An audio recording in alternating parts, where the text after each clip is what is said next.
this is where the story actually tightens, and we're going to turn it just a bit more personal. There are no banners, there are no abstractions, just direct consequences. Because other than having these little thoughts in your head, there were other things and very real, I don't want to say consequences, but repercussions for every move made in the colonies at this time. Now, one thing that I love saying is that the revolution did not just divide the colonies, it split kitchens. Or I like to say stuff like, oh, revolution wasn't just built in Congress, it was built in the drawing room, or something like that, something very fun and cool and makes me sound like I'm smarter than I am. But anyway, that's what I'm getting at, is that this revolution didn't just divide colonies, it split kitchens. Brothers stopped speaking to each other. Parents were disowning their children. There were marriages that were strained under questions no one could answer without choosing an actual side to stand on.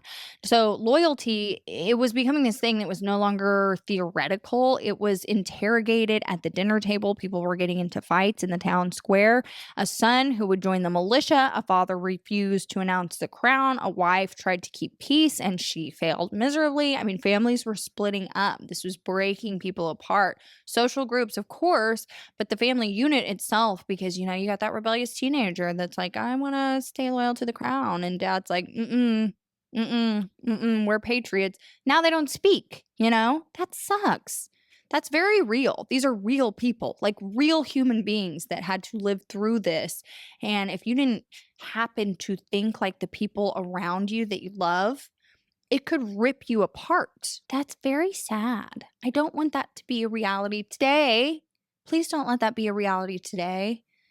Oh, please don't. And even though we did not have Instagram and Facebook back then, these were very small towns. And in a small town, every single person knows.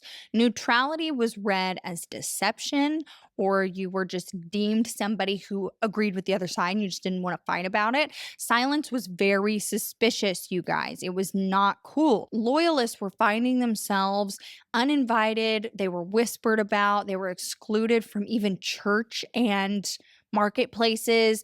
Social life was just this really confusing little web. Once cut, it was so difficult to repair, and isolation was becoming the punishment long before any law intervened. It was like you would get ostracized for this kind of stuff. So as the war escalated, the consequences for differing from the public group decision, the consequences, they just got greater and greater, more intense, more steep, you guys. Sheesh. Now, again, when I am saying consequences, I just don't even feel like that is the appropriate word to use. Because for me, the word consequences makes it sound like you didn't do your homework and now you're grounded. Like that's a consequence for your action. In a nation that was founded upon freedom of belief and freedom of thought and speech, etc., which again, this is before all of those things were actually written in ink. But the reason that we came over to America in the first place was because we were tired of being told what we could and couldn't do. So when you get over here, and just because the public opinion is shifting in one direction doesn't mean that you do not have the right to think differently. That's the whole point. That's why we ended up at Plymouth. So I don't like the word consequences, but let's just roll with it for a second, because let's say repercussions. You're one of those people, you're a little bit apprehensive. Maybe you're not even speaking out, but you're being very, very tight-lipped around your very patriotic friends. And so what ends up happening is the Patriots are actually forming committees and they're putting these lists together. And so as a result, your name's on the list and now your home gets searched. Your property might even get seized. I'm not kidding you. There were a lot of loyalists who were even forced to swear oaths or face fines. They faced imprisonment. They faced exile. All of these things very, very equally dangerous. Your refusal actually marked you as an enemy living among neighbors. The harassment was going to be nonstop. You were going to have people people who were going to be throwing stuff in your windows in the middle of the night. I am not kidding you. Your livestock might disappear. There were threats, very scary and very real threats that arrived in either an anonymous note or they were shouted at you. They were very scary. Think about it. You've got a family, you've got kids you have to look out for, and you're being shouted at that you're a traitor or something. That's very scary. That's a threat to your direct household, which is terrifying to most humans, especially back then when survival was so difficult already. There were some loyalists, I am not kidding you, who were tarred and feathered, which was a very well-known ritual designed less to injure people, more so it was geared towards humiliation, and you were immediately turned into a warning in the act of being tarred and feathered, which is crazy. Absolutely crazy. That is a weird thing to do. I wonder who came up with that. Who was the first person that was like, let's tar and feather this guy? All of these things, awful, of course, but there were some people who were actually not even as lucky as getting a little bit of tar and feather on them. There were people who were actually beaten. There were people whose houses were burnt. People would just go missing. They vanished. So in a war fueled by ideology, restraint was eroding very, very quickly. Zealotry actually replaced debate. The revolution promised liberty, but it enforced conformity, which didn't make a lot of sense. It was just a little bit contradictory, slightly paradoxical, just a little bit weird, kind of one of those where you're like, my God, it's funny how you don't see that you're being a little bit hypocritical. For the Loyalists, there was a very unsteady rhythm that was going on. Safety very much rose and it fell with troop movements and basically whoever had won the last battle. So when British forces were actually occupying a certain area, loyalists would emerge very cautiously, kind of like a little deer walking up to grab a little drink of water. So it was very cautious, very scary for them.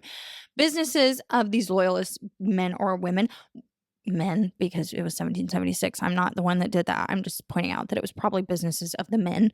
They reopened. There were flags that were changed. Old confidence flickered back to life. Some believed the tide had turned for the good.